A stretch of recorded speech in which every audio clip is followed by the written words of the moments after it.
प्यारे विद्यार्थियों, आज हम भूगोल विषय बीए पार्ट फर्स्ट में हमारा फर्स्ट पेपर है भौतिक भूगोल, उसमें ऊष्मा बजट के बारे में अध्ययन करेंगे। पृथ्वी को अधिक ऊष्मा सूर्य से विकिरण द्वारा प्राप्त होती है। सूर्य से विकिरण ताप लघु तरंगों के द्वारा पृथ्वी को प्राप्त होता है। वायुमंडल सूर्य से विकिरण ऊर्जा का केवल 14% भाग प्रत्यक्ष रूप से प्राप्त करता है। वायुमंडल को अधिकांश ताप की प्राप्ति मतलब अप्रत्यक्ष रूप से पृथ्वी से विकिरण ऊर्जा द्वारा प्राप्त होती है, जो दीर्घ तरंगों के रूप में होती है। इस प्रकार पृथ्वी और वायुमंडल निरंतर सूर्य से ऊष्मा प्राप्त करते हैं, लेकिन ये उल्लेखनीय है कि फिर भी पृथ्वी तथा वायुमंडल का ऊष्मा भंडार बढ़ता या घटता नहीं, अपितु संतुलित रहता है। अर्थात पृथ्वी तथा वायुमंडल जितना ताप प्राप्त करते हैं उतना ही शून्य को वापस लौटा देते हैं। इस प्रकार ये संतुलित हो जाता है। सूर्य से विकिरण ऊर्जा का 35% भाग मौलिक रूप से सूर्य में वापस लौटा दिया जाता है।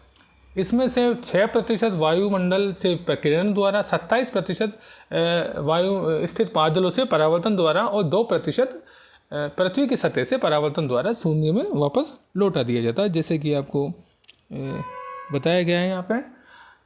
अतः सूर्य के इस 35% भाग का वायुमंडल और पृथ्वी को गर्म करने में कोई हाथ नहीं रहता। शेष 65% भाग में वायुमंडल द्वारा जलवाष्प, बादल, धूल कणों और गैसों आदि 14% भाग का अवशोषण कर लिया जाता है। इस तरह केवल 51% भाग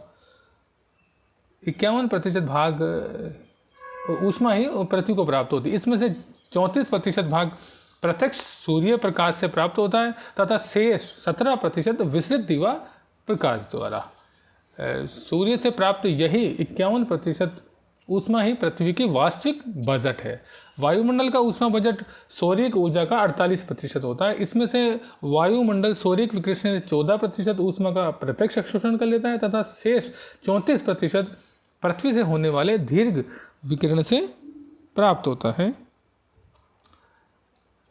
सूर्य से ऊष्मा प्राप्त करने के पश्चात पृथ्वी भी ऊष्मा का विकिरण करना प्रारंभ कर देती है, ताकि धरातल पर लगातार ऊष्मा का संचलन न हो सके। पृथ्वी द्वारा होने वाले विकिरण दीर्घ तरंगों के रूप में होता है। इसे पार्थिव विकिरण कहते हैं। पार्थिव विकिरण से ही वायुमंडल का निचला भाग गर्म होता है।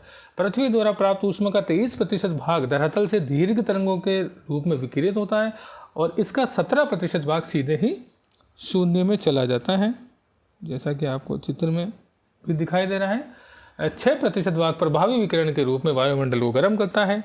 धरातल से 9% ऊष्मा विक्षोभ और संवहन के रूप में खर्च हो जाती है और शेष 19% ऊष्मा वाष्पीकरण में संघनन में खर्च हो जाती है। इस प्रकार धरातल से 51% ऊष्मा वापसी विकिरण हो जाती है, जिससे धरातल पर ऊष्मा का संतुलन बना होता है। वायुमंडल कुल 48% ऊष्मा प्राप्त करता है, जैसा हमने बताया 14 + 6 + 9 + 19। ये ऊष्मा वायुमंडल द्वारा पुनः शून्य में लौटा दी जाती है। इस प्रकार वायुमंडल तथा पृथ्वी द्वारा 65% ऊष्मा का 17% भाग पृथ्वी से और 48% भाग वायुमंडल से शून्य में वापस चला जाता है और इस प्रकार से तापमान का संतुलन बना रहता है। धन्यवाद।